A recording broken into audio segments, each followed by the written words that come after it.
Let's hope the camera doesn't turn off this time.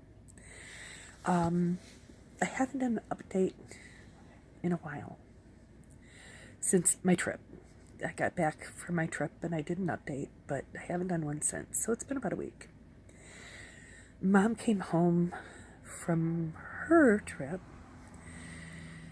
and Mr. Alzheimer's has decided to make himself first.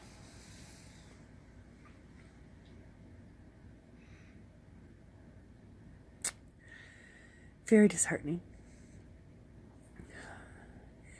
Came home with a lot of whining. I can't do this and I can't do that. She sits in her electric chair, the reclining one, the upholstered one that helps her get up and down, lift chair they call them. And she has her feet up all the time. Well, she has to have more exercise than that. So we've gotten rid of the Kleenex. It's gone. And I tell her, if you want to blow your nose, you need to go to the bathroom and blow your nose. Well, I can't do that 20 times a day. I said, yeah, you can. I said, you need the exercise. And she says, well, I go to the bathroom. I get my drink of water. I said, that's normal exercise. You need more exercise than that. So you need to get up and go blow your nose. And her solution is to bring the toilet paper back.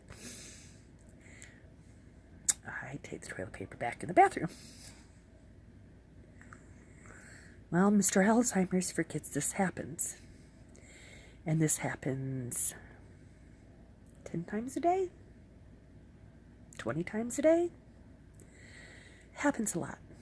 Mr. Alzheimer has really decided to give me the run for my money. And the other thing she does while she sits in her chair is she says, cover my feet, they're cold. I can't do it. And it's simply just putting her chair down, covering her feet, and then putting her chair back up. It's a button. She doesn't have to do anything. And I can't. So since she's been back, I've been the bad person. I've made her do things for herself. I said, Mom, put your chair up. So she puts her chair up. I said, now, can you tie your shoes? Well, yeah. Can you put on your socks? Well, yeah. I said, then you can put a blanket around your ankle. She has lap blankets. My sister makes beautiful lap blankets. And she gets disgusted with me now. I mean, more so than used to. There's a lot more anger than there used to be. And coming back from my trip, I'm so glad I had it because I'm handling that better. I'm actually being more patient. But I'm being a lot more demanding now too, just like she is. I'm demanding she gets up and goes and blows her nose. I'm demanding she covers her own ankles. I get her coffee for her because she has to have it cut with water, because she's not supposed to have caffeine now. And I give her 2 cups of coffee a day, which is really 1 cup, because I water it down. So I don't let her get her coffee anymore, so that's one thing she doesn't do. But I'm trying to get her involved in doing for herself, and she really slept, evidently. And so now I've become the big meanie. Mr. Alzheimer's, I'm glad she still knows who we all are. I'm very happy about that. But Mr. Alzheimer's has decided to take a new tact on me. And it's very disheartening. That's how it happens. So, that's all about Mr. Alzheimer's. The dog. The dog got into my fudge I bought on my trip and ate all my fudge. Well, at least it's not on my hips. So there's the dog. Homesteading. Let's talk a little bit about homesteading. While I was on my trip, I got to do the Minnesota meetup with Justin Rhodes on the Great American Farm Term. I said that in the last video. And I was talking with a gentleman there about what he was looking for in property and what he thought was the most important thing to begin with looking for property. And he was talking about water. He was talking about the soil. He was talking about the size of the property. And I said something to him that I hadn't really thought about. And I think my number one thing when I go to look for properties can be zoning. What good is land that has water, acreage, and I can't build an earthship, or I can't have chickens, or I can't have goats?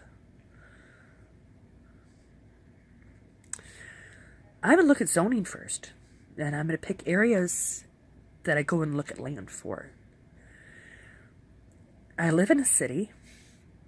My road in front of me, which is 17 feet in front of me, in front of my house, the center line is city, township. People across the street can have chickens. They can burn their leaves. They can burn their yard waste. My side, total different story on all kinds of levels. Yeah, I bought on the wrong side of the center line.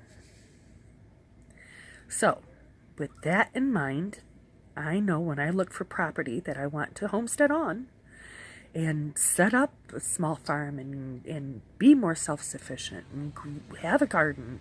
I want a food forest. I really want a food forest. That I'm going to look at zoning first and make sure I can have what I want on the land.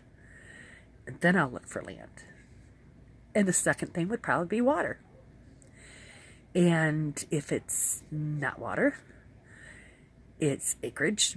I like the acreage. And I can always do rain catchment and purifiers and things like that. That always works too.